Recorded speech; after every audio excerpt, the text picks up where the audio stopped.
Good evening.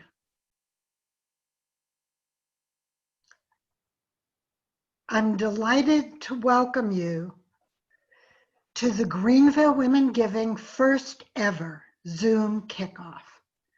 My name is Diane Perlmutter, and I'm one of the co-chairs. I'll be joined by the three other co-chairs who will introduce themselves later in the kickoff. First, though, I would be remiss if I didn't acknowledge that we are living in challenging times. I'm not going to dwell on it, but simply say, on behalf of the entire board, we wish good health, ongoing happiness, and peace of mind to you and your loved ones. And of course, a speedy end to the pandemic.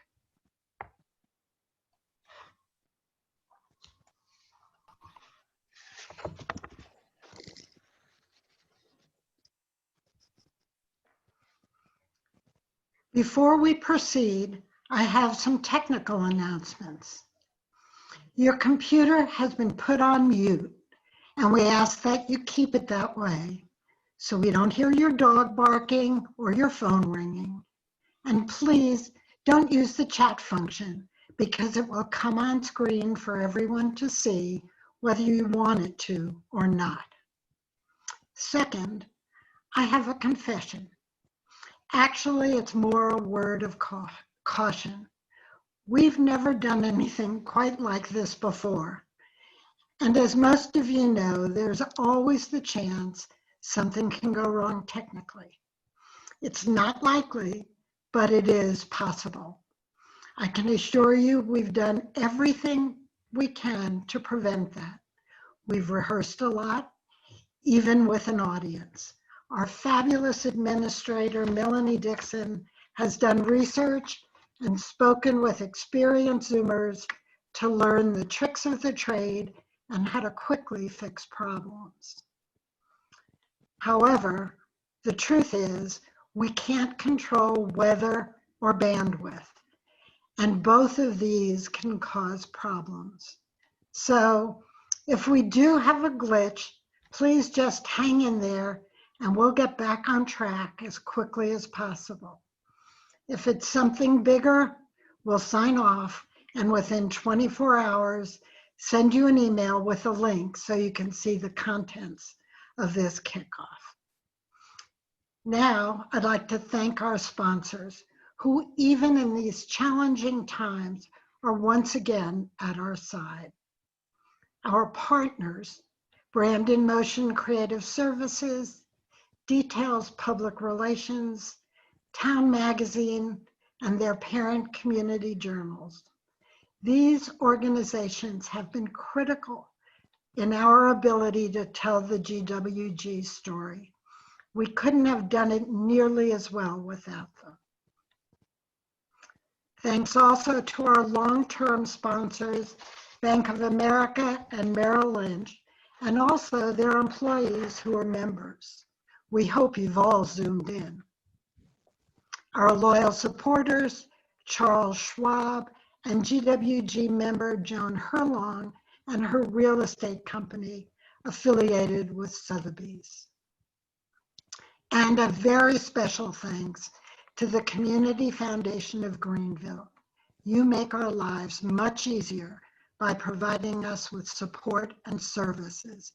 We are proud to be part of your efforts in Greenville County. I'd also like to thank some of the behind-the-scenes people who helped with this event. The brainstorming team who came up with this evening's format included members Marsha Brabender, Renee Hutchison, and Jackie Vick. We discussed a lot of ideas, including possibly renting a drive-in movie theater, but we decided that we'd go with Zoom. I'd also like to thank the 36, yes, that's right, 36 greeters on the membership committee who volunteered and delivered your little treats. If we were meeting in person, I'd ask them to all stand up and be recognized. So ladies, please feel free to stand up at home. And everyone else, feel free to clap for them for their job well done. Last, but certainly not least, from the left, Frances Ellison, Sue Priester, and Harriet Goldsmith. Thank you, ladies, for having the collective wisdom to know that collective giving would work in Greenville. And now I'll turn it over to Amelia Stevenson. Thanks, Diane. And hello, everyone. I certainly wish we were all together in person, but I hear that some of you are having socially distant watch parties. Sounds fun. And what a great idea for our upcoming virtual events. In May, Greenville Women Giving awarded 7 grants, and we were proud to be able to do so despite the challenges of last spring. 2 of our grant recipients will be participating in our education sessions this year. We will check in with 2 more during the course of the year. And this evening, we are getting updates from 3 of our grantees whose work is already off to a great start. These updates take place via recorded interviews, so give us a minute or 2 to get that video pulled up.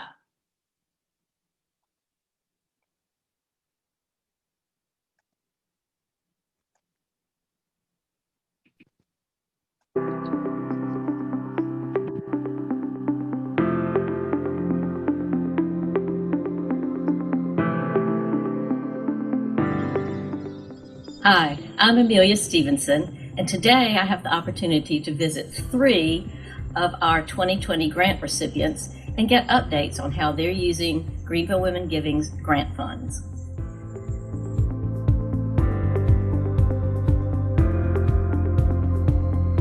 Now I'm at the Greenville Center for Creative Arts with Kim Fabian, the Executive Director. Hi, Kim. It's great to be here. Thank you so much for coming. Greenville Women Giving's grant was for renovations and to improve accessibility to the building. What's been done so far? We were really able to take advantage of a bad situation when we closed for COVID to get some of those renovations done in a way that really wasn't disruptive to our operations. So already we have brand new gallery flooring that we're here sitting on today. The response has been amazing since we opened back up. It's really transformed the interior of this building. We have also been able to install exterior signage to make it more safe and easy to get into the building, and very soon we will have 2 new handicap accessible doors. Tell us about the exhibition we're in. This is our annual showcase, our most popular exhibition of the year. This is the exhibition that gives all of our members the opportunity to display one piece in our main gallery. And we have almost 100 members that took advantage of that this year. Is it open to the public? It is. We have open gallery hours every Wednesday, Thursday, and Friday from 1 to 5 p.m. You can stop by and take a look. And I also understand you were recently able to participate in one of Greenville's first Friday events. How was that, having a little bit of normal? It was really wonderful. I have to say, we were so happy to be able to offer the community that opportunity to get back out again, but also in a safe way. So we have structured our first Fridays for that week, and then also moving forward to have RSVPs by the hour, so we're able to really safely limit capacity, but still give people the opportunity to get out and enjoy the wonderful local art. What programs do you have for students and children here? We were able to offer a very successful summer camp program this past summer. We had 5 weeks running. Each week offered a different type of art. One might have been painting, and then another week drawing. It was very popular, and we limited capacity to keep it safe, but we also were full almost every week. Kim, so many people are struggling right now, struggling with economic uncertainty, and isolation, and such disruption to their normal. What do you see the role of the arts being in times of difficulty and uncertainty? That's a wonderful question. You know, our slogan since this whole pandemic started was "Art keeps going." And we've never stopped. We've been able to offer virtual classes, demos, things to keep people engaged while we were actually closed. Since we've opened, we've still had our educational classes here in the center at a limited capacity. I think art serves so many different purposes that can help us through challenging times like this. It helps us to connect with others. It helps us express the different feelings that we might be having through these challenging times. It also provides a respite and even healing in the way that you express yourself, either positive or negative. It helps get out those emotions, share those emotions, and provide perspective. Well said. Around the corner, I can get a peek at an exhibition by your Brandon Fellows. What is a Brandon Fellowship? The Brandon Fellowship is a program that offers young artists aged 21 to 30 the opportunity to have free studio space here for a year, mentorship, and art education. And the whole goal is to really reflect the diversity of the Greenville arts community here. And so we provide them that next stepping stone opportunity in their careers. And let me say that for many of the artists that go through the Brandon Fellowship, it is life-changing, and it is the one opportunity that they are provided that helps them pursue a career in the arts. So this is our 5th year, and we just announced our new Brandon Fellows for the upcoming year at the First Friday you mentioned before. We're so excited to see what they can do, and you can see what amazing work our current Brandon Fellows have done. Well, Kim, it's been wonderful to be able to drop by and to learn a little bit more about what's going on at the GCCA. Thank you. Thank you so much. And thank you, Greenville Women Giving, for this amazing opportunity to really elevate the work that we're doing here in the community.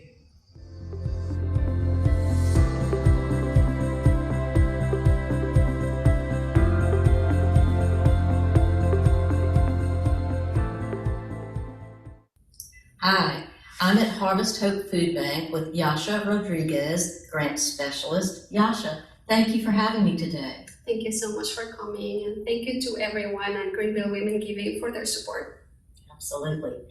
It was pretty busy out there with a lot of trucks when I arrived. Is every day like this, or is there a typical day? Well, it's usually busier than what you saw today.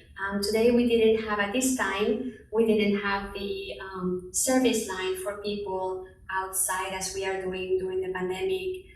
We are still running multiple programs all at once. The backpack program is soon to start as schools decide to open in whichever way they do. Mobile food pantries, food drop-offs, all sorts of programs for feeding. At the same time that we also run the food emergency pantry right here on site. So you have backpack food programs for school children, mobile pantries, mobile food drop-offs. Have you seen a change in clients' demands for your services during this pandemic?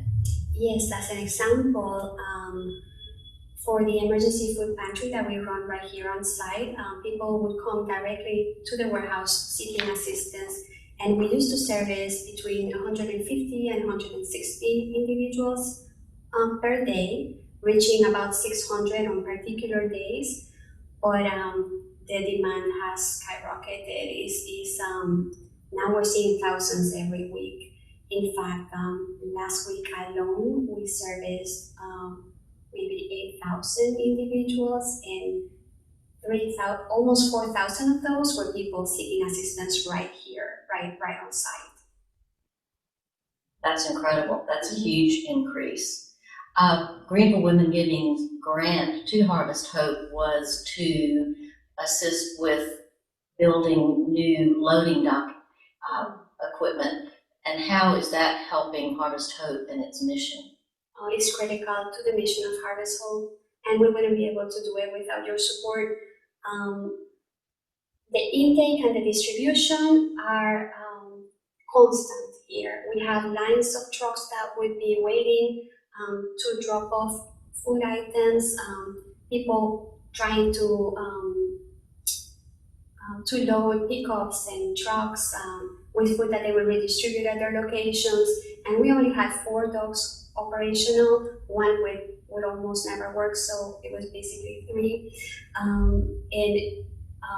To be able to optimize efficiency year-round, and also in times of crisis like this, the docks are essential to the work we do. So at a time of disaster as well as more normal times, you have trucks bringing in food donations, but then you also have trucks coming to pick up donations that go out into the community. So it is a busy place. Yes, and we not only in the immediate Greenville, but we also service in Lawrence and Malden, even Travelers Rest in areas that there's no access to other food banks or groceries even. So you mentioned that we are in a disaster situation. And as we know, this disaster is ongoing. It is lasting much longer than what we call natural disasters. What is Harvest Hope's role when there is a disaster of any sort in the state? Well, by way of a memorandum of understanding signed by the South Carolina Emergency Management Division, Harvest Hope was designated a primary center for intake and distribution during disasters. That includes natural disasters, but also human-made disasters. So we're not only a food bank, we are a critical place for help to the community during any type of disaster. Recently, I can mention Hurricane Irma, Matthew, and so forth. We've distributed millions of pounds of emergency supplies in addition to food that is needed by people facing the crisis. And so these hurricanes that you've mentioned, they take place on the coast. So even though we're in the upstate, you are the designee for providing critically needed supplies anywhere in the state when there's a disaster. Yes, for example, the Department of Agriculture brings the food here to this facility in Greenville, and then we have to redistribute it to the areas in need. So it is critical that our warehouse and our docking system is working optimally to make that happen, to be able to be be the beacon of hope that we want to be, and be able to respond in a timely manner to people facing that disaster. Well, given that there's so much coming and going and so much need, how has your use of volunteers been affected during the pandemic? Yes, we faced, with the pandemic, we faced a drop in volunteerism, understandably so. We weren't even prepared for this. We had to acquire, as anybody, personal protection equipment, appropriate cleaning supplies. We also modified our procedures to service outside. Now, more recently, volunteers are coming back, but again, we have a very limited staff. We're only 19 employees here in the Greenville branch. So volunteer labor, that donation of time that people make, is essential to what we do.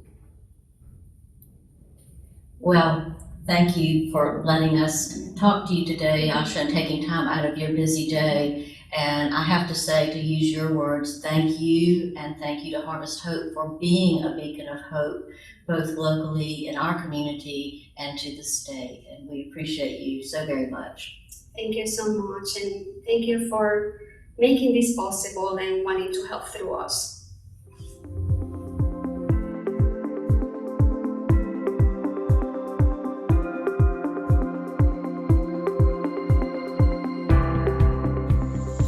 I'm at the Greenville Zoo with Lindsay Tucker of the Zoo Foundation. It's great to be here.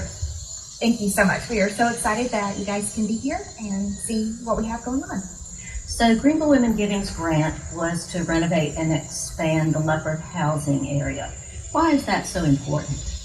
Yes, so currently we participate in what's called the Association of Zoos and Aquariums Species Survival Program.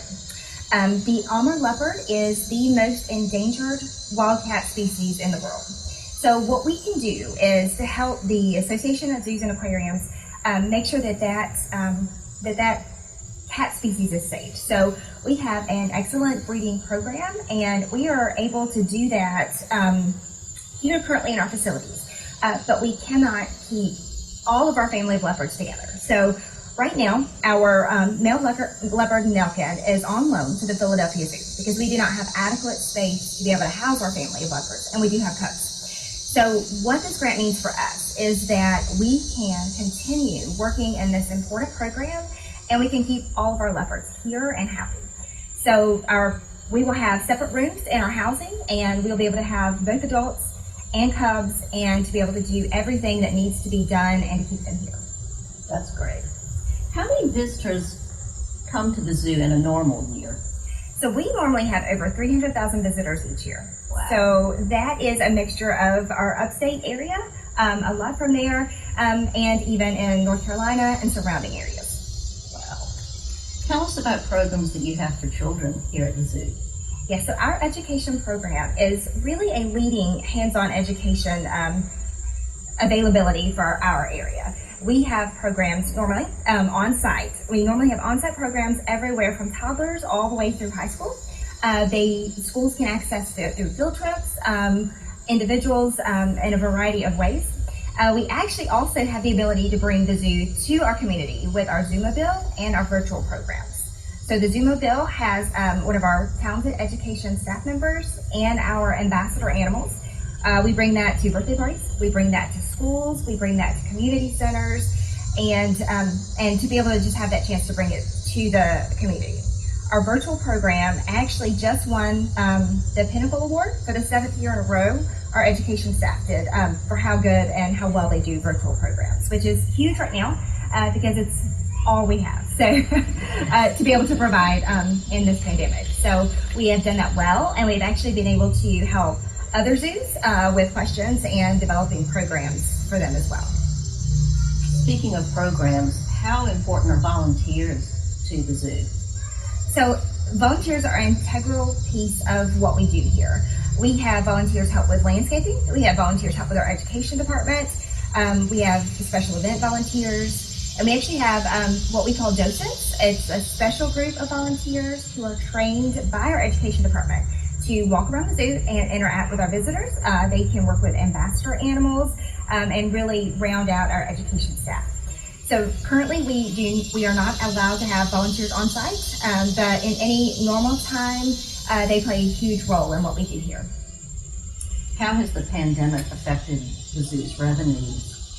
So thankfully, we were able to use reserve funds to keep the zoo operating during the closure. So we were able to care for our animals the same. We were able to keep staff members here and caring for those animals. And that was something to really appreciate and be thankful for.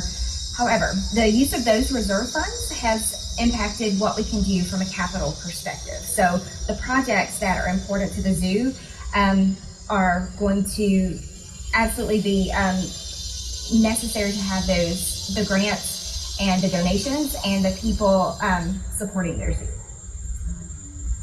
Well, Lindsay, we hope to meet with one of the animal supervisors and get a closer look at the leopard cubs. But at this point, let me say thank you so much for letting us come and have a behind-the-scenes look at the zoo. Thank you, and thank you, Greenville Women Giving. I am behind the scenes at the leopard enclosure with Greg Garcia, Animal Care Supervisor. Greg, thank you for letting us have a sneak peek. No problem, look at that. So, how are Mom and the cubs doing? They are doing fantastic. They're doing really, really well. As you can see, they're out and about, and so as long as they're outside, they're doing really well. I mean, Mom's taking really good care of these cubs. Sometimes they'll get in little scuffles and stuff like that for dominance and pecking order, but she's right on top to separate them and say, hey guys, calm down. So she's doing really good. I'm really proud of her. She's a really great mom. Oh, that's so exciting. Yeah. What is a typical day in the life of a 6-month-old leopard? Well, here, so around 7 o'clock they wake up, they do some stretches, and they actually talk to each other. First thing in the morning, they're actually hear like this, almost like a cat meow, but it's a little bit more higher pitch. And the cubs are talking to Mom and talking to each other, and Mom calls back. And then in their exhibit, I put some enrichment out for them, and then I let them outside. And then they practice on exhibit. They practice their stalking, they practice their chewing, they practice pouncing on Mom, they practice their running, their climbing. They're really full of energy, and they're very curious of everything. They're always watching, they're always looking, they're always listening, and they're all over the place, just like any little baby would be, you know? So it's pretty good. It is so special to get to see them, and thank you so much for letting us have a behind the scenes. Yeah, no problem, absolutely. Good to be with you. Yeah, likewise.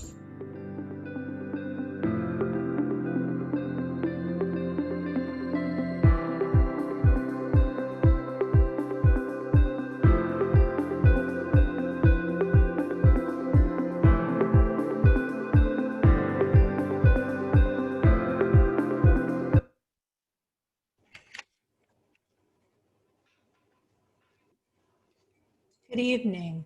My name is Susan Chinquamani, and I have the privilege to share with you tonight details of some special actions that Greenville Women Giving is taking in response to the COVID-19 pandemic. You may recall that we were well along in the grant selection process last year when we realized that the pandemic would dramatically change things. But we decided to continue as planned with the selection of the 2020 grant recipients.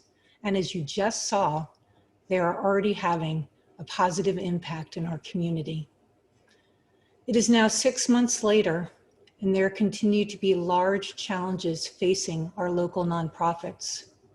In response to this, the Greenville Women Giving Board has voted to adjust the size and the scope of Greenville Women Giving's 2020-2021 grants.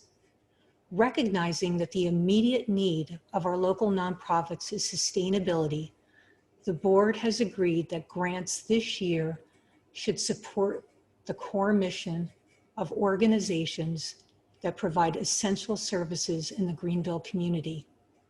Each grant, chosen by membership, will be for the amount of $50,000 and for a term of 1 year.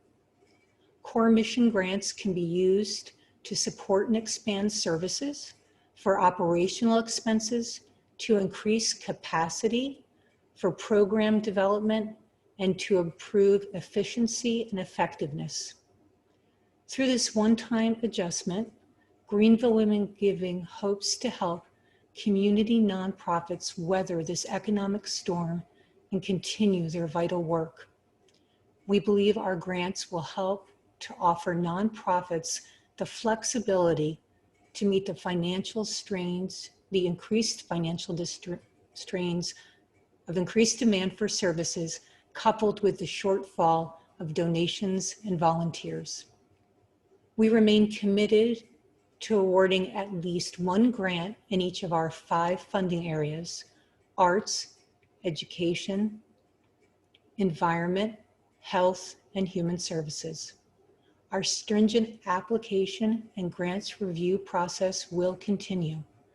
Applications will be thoroughly evaluated by a team of Greenville Women Giving members, and in the spring, a ballot of potential grants will be sent out to all members for vote. While Greenville Women Giving has adjusted granting parameters over the years, the founding principle of one woman, one vote remains firmly in place. The COVID pandemic has also meant that we have some unspent money in our operating budget due to the cancellation of in-person events.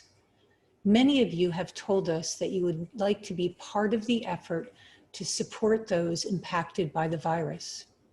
To that end, the board has voted to make a donation from the 2019-2020 budget for the amount of $10,000 to the COVID-19 Community Relief Fund. This is money that was not spent due to the cancellation of our April and May in-person events.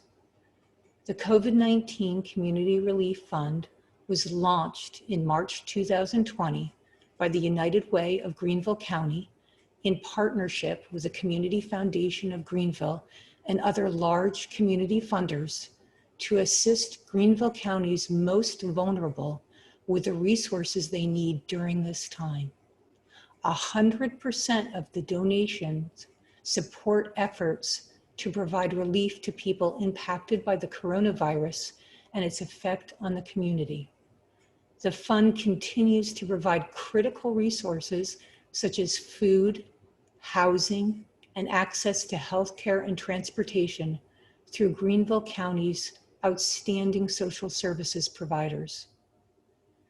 In addition, from the 2020-2021 operating budget, a portion of the money that has been budgeted for in-person events but is not spent will be added to the 2021 annual grants pool. This will increase the money available for grants to help more of the dedicated organizations in our community that work to make lives better. The exact amount will be decided in April in advance of member voting and will be decided by the Board Executive Committee and the Greenville Women Giving founders. If you have any questions about the 2021 granting process or the donations that I just discussed, please feel free to contact any one of the co-chairs. And now we'll go to Mary. Good evening. Thank you, Susan. My name is Mary Hipp, and I have been a member of Greenville Women Giving since it began in 2006. I am the newest co-chair. While most of us have been pretty much housebound since March, that hasn't stopped our committees from planning and meeting on Zoom so we can continue to do what we do, give collectively, grant strategically, and grow a greater Greenville. The Education Committee is a great example. Last January, they started sessions that focus on our 5 giving areas, and they've continued to work, lining up a high-powered list of speakers on very timely topics. You already received an invitation to the education event on September 30th.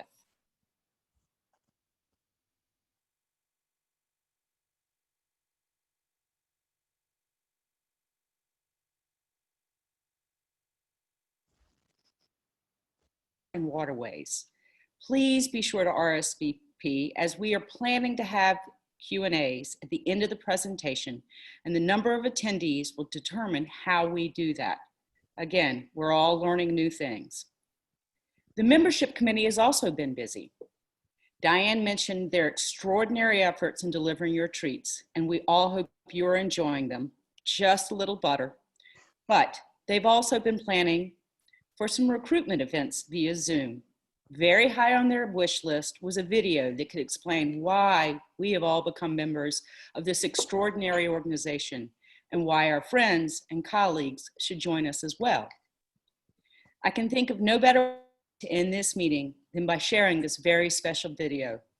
But before that, I want to thank you for attending. Importantly, thank you for all you do for Greenville Women Giving and the Greenville community. And now, fingers crossed, let's go to the video.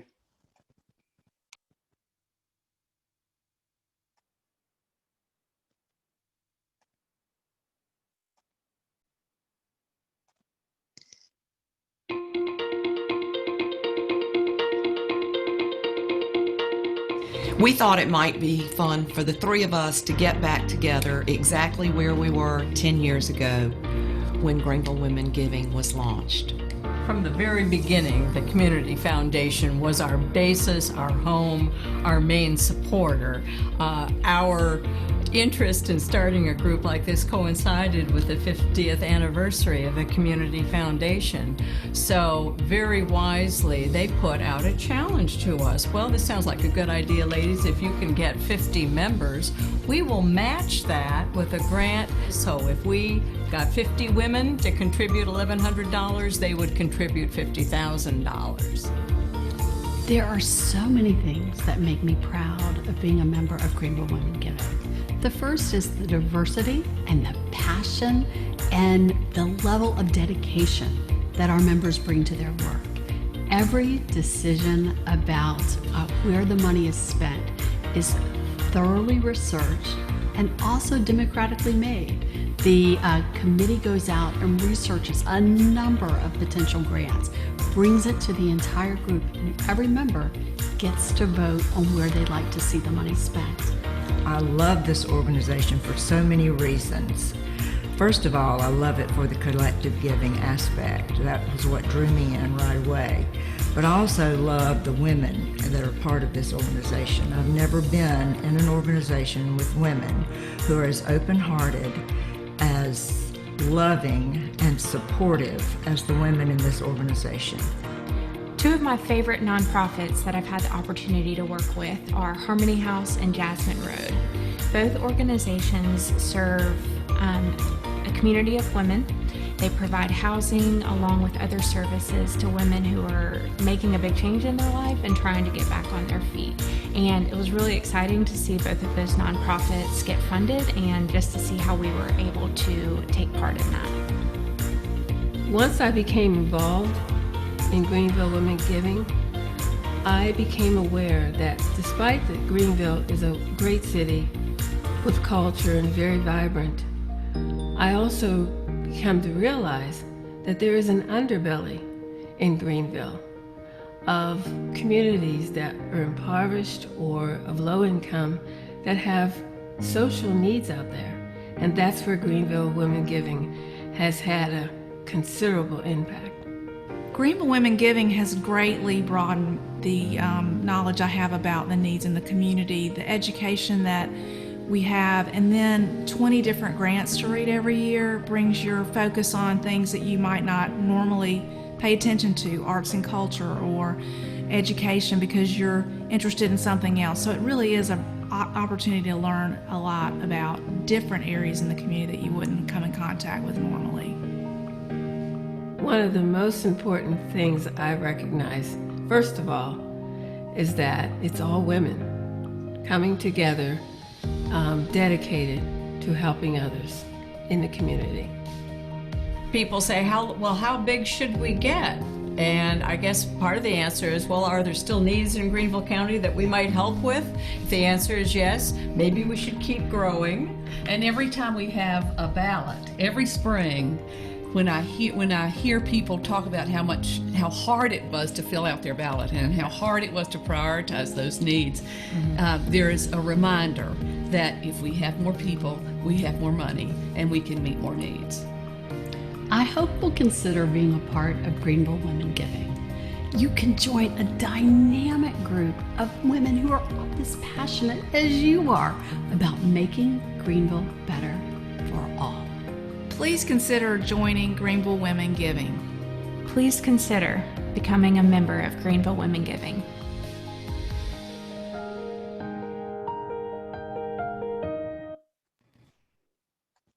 I would like to thank you for joining us this evening.